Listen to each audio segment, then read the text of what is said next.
नमस्कार दोस्तों, आज हम बात करते हैं पैरालिसिस लकवा वाले मरीजों में होने वाली कॉम्प्लिकेशन के बारे में। जब आप उन मरीजों के फिजियोथेरेपिस्ट से कंसल्ट नहीं करते हैं, उनसे नहीं मिलते हैं, उनसे थेरेपी नहीं लेते हैं, तो क्या कैसे चेंजेस जो है आपको देखने को मिलेंगे अपने मरीजों में। सबसे पहले हम बात करते हैं एंकल की। आपके मरीज का जो एंकल जो है एक साइड का जो कमजोर है, यानी हाथ और पैर कमजोर हो जाता है, जिसे हम लोग हेमिप्लेजिक कंडीशन बोलते हैं। तो एंकल जो है वो नीचे चला जाता है। ऐसा उनमें टिबियलिस मसल्स की वीकनेस के दौरान देखने को मिलता है। साथ ही काफ मसल की टाइटनेस होने के दौरान ये ज़्यादा समस्या जो है बन जाती है। जब भी मरीज चलेगा तो अपना पैर जो है नीचे घसीटते हुए चलेगा, अपनी पैरों की उंगलियां जो है वो पहले टच होगी जमीन से।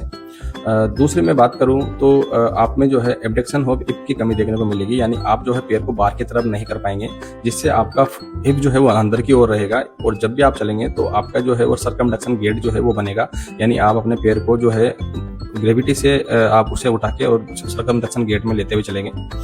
तीसरा मैं बात करूं तो आपके रिस्ट में जो है वो रिस्ट फ्लेक्शन में मूवमेंट देखने को मिलेंगे, यानी रिस्ट का जो फ्लेक्शन हो जाएगा, जिसे हम लोग कॉन्ट्रैक्चर ऑफ रिस्ट के रूप में भी जानते हैं, क्योंकि धीरे धीरे ये इसी कंडीशन में डेवलप हो जाता है। अगर आप थेरेपी नहीं लेते हैं और ज़्यादा होता है तो कॉन्ट्रैक्चर बन जाता है यहाँ पर रिस्ट के वहाँ। चौथा मैं बात करूँ तो धीरे धीरे कंधे में भी पेन होने लग जाता है, और धीरे धीरे जो कंधे के रेंज ऑफ मोशन जो होते हैं, shoulder flexion, extension, abduction, internal rotation, इन सभी में जो है चेंजेस देखने को मिलता है, और धीरे धीरे फ्रोजन शोल्डर में डेवलप हो जाता है, जिसे हम लोग एडेसिव कैप्सुलाइटिस बोलते हैं। और पांचवें में बात करूँ तो आपके हाथ और पैर की जो भी मसल्स है वो सभी में टाइटनेस देखने को मिलेगा, और धीरे धीरे जब भी आप मूवमेंट एक्सरसाइज करवाते हैं तो वो पेनफुल होगा। मरीज जो है वो मना करेगा कि मुझे एक्सरसाइज मत कराओ।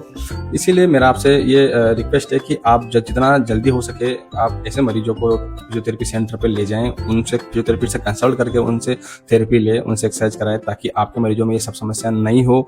जितना हो सके आप ध्यान रखें, फिजियोथेरेपिस्ट से कंसल्ट करें।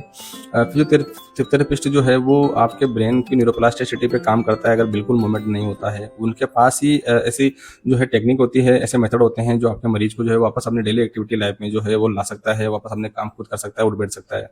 न्यूरोलॉजिस्ट के लिए मेडिसिन भी साथ चलती है, जो भी काफी इंपॉर्टेंट होती है, बट सबसे ज्यादा रोल जो है वो फिजियोथेरेपी का ही होता है, क्योंकि आप कभी भी देखोगे ऐसे मरीजों को न्यूरोलॉजिस्ट के पास जाते हैं तो आपको रेफर करते हैं फिजियोथेरेपी के लिए।